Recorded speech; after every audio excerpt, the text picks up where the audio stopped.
Hello, my name's Paul Swift.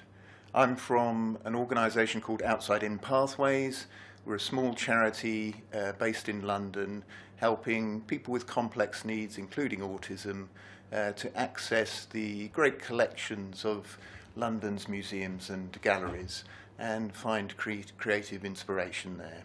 I want to talk to you today about how to strategise and plan to make your museum autism friendly. So making a museum autism friendly is not just about one action or one set of actions. You really need to think ahead, have a strategy, have a plan. One of the things that a strategy will do, it will help you and your colleagues understand what the long-term goal, what the long-term purpose of being an autism-friendly museum really is. And it'll provide you with clarity about the outcomes that you want to achieve. A plan will also give you a roadmap to your destination along this journey to being an autism-friendly museum. So the first thing I want to say is don't reinvent the wheel. But what I mean by this is that many other museums and cultural venues have found ways to be more welcoming to people with ASD, autistic spectrum disorders. So start by doing some research. Look for examples from places similar to yours, but also look to other places, other venues, other countries where they may have been doing something similar. It's also really handy to make direct contact with those places if possible. People are usually willing to share their experiences, and it's only by talking to them directly that they can tell you some of the really important things about what went well, what went less well, and the challenges that they've faced. So personal contact can be really important.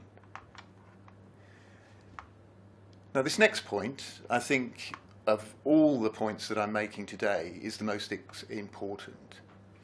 So listen to people with experience of autism. Most importantly, listen to people with autism themselves. They're the only people who are going to be able to tell you if your museum is truly autism friendly. So think about some of the people that you can include, and include them right from the very beginning. Don't start down this journey, don't make changes to your museum and then ask people if you've got it right. They can help you at the very earliest stages of planning and implementing your strategy. So some of the people you might want to include, in addition to people with autism themselves, might be family members, might be advocacy groups, and other people, for example, paid care support workers. These people will have lots of experience. And obviously it helps if some of those people have experience of visiting museums themselves. There are also some specialist organisations who are directly involved in improving access to museums. In the UK, where I'm from, we have an organisation called Autism in Museums, who have lots of good resources and ideas. You can also join forums, do some searching, find out if there are forums or discussion groups that you can join, or start your own if you feel that you need help. But again, the point is, the only people who can really tell you if your museum is autism friendly are people with autism themselves. Thinking about your own organisation, thinking about, and some of you may have experience of driving organisational change, you'll probably understand how important it is when you're implementing a strategy or putting a plan into action to win people's hearts and minds. So not everyone in your organisation will understand why making it autism friendly is an important issue. Some people may see it as a threat. They may actively resist your ideas. So you need to think at quite an early stage about what you can do to persuade them. So some of the things that you should think about is showing them how the changes will affect people with autism and how it will affect how visitors to the museum feel about their experience.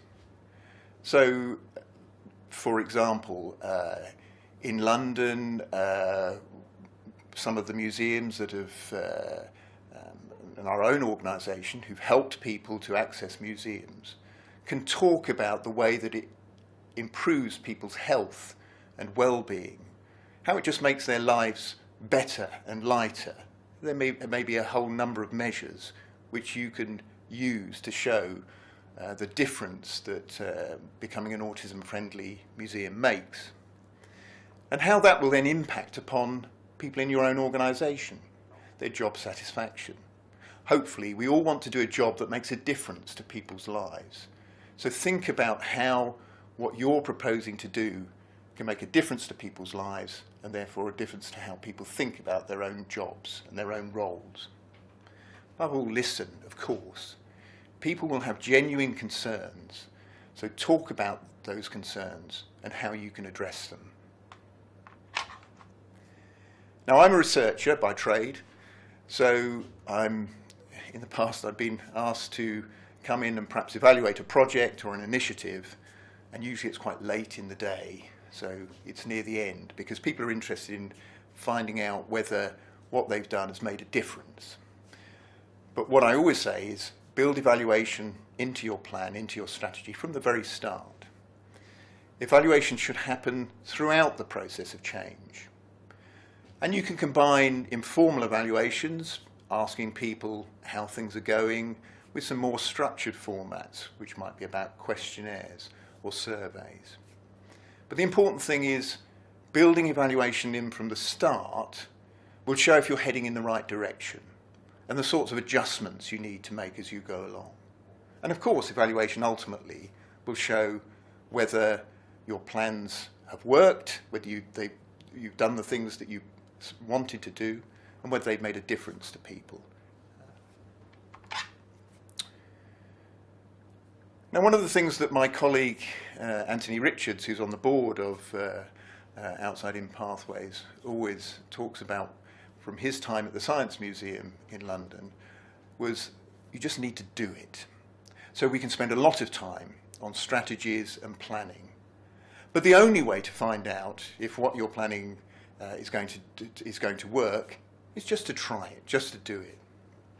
And remember, while you can learn from the experience of others, be creative, be flexible. Sometimes you need to take some risks. But think about what works best for your museum and your community. And of course, some ideas won't work, but you can always learn from what doesn't work.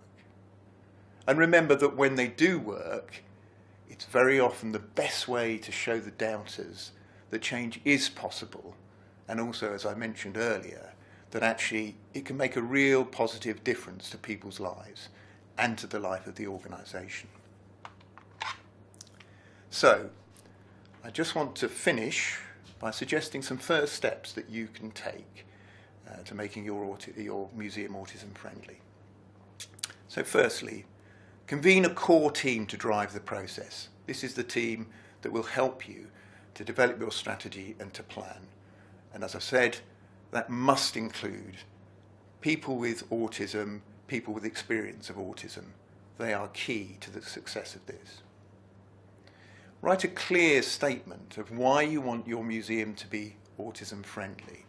This is really setting out your strategy, but make it brief, make it clear, so that everybody in the organisation can understand what it is that you're trying to do.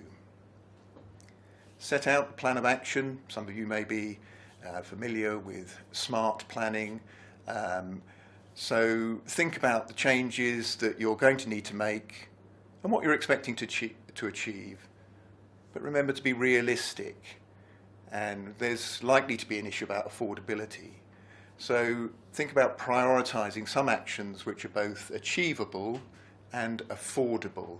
Those might be the places that you'll want to start. And then finally, as I've said before, this is partly about a selling exercise. So actively sell the plan. Don't assume because you have a strategy or that you have a plan, that people will necessarily understand that it's there, or they'll necessarily read it or look at it. So you need to go out, be proactive, talk to people about what you're planning to achieve, talk about the benefits, talk about what you want them to do, talk about the support that you can offer along the way. And then hopefully people will understand what it is that you're doing and help you in that journey. Thank you for listening.